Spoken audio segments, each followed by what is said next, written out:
මිනිස්සු දෙක වෙන්න කැමති නෑ. එකක් කිව්වොත් 60ක් කියන්න තමයි බලන්නේ. මේකේ තරංගයක් නෑ. අපි අවුරුදු 7-800ක් ජීවත් වෙන මිනිස්සු නෙමෙයි. අනේකගේ කොතෙක් අඩුපාඩු තිබ්බත් කමක් නෑ.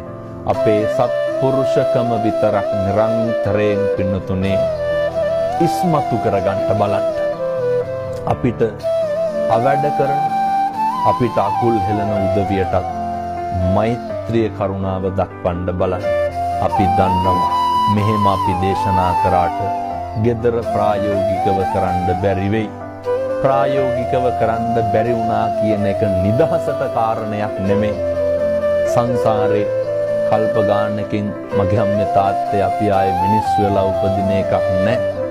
බුදුහාමුදුරෝ දේශනා කරපු විශිෂ්ට දේශනාව වන අත්ූපනායික ධර්ම තමන් උපමා කරගෙන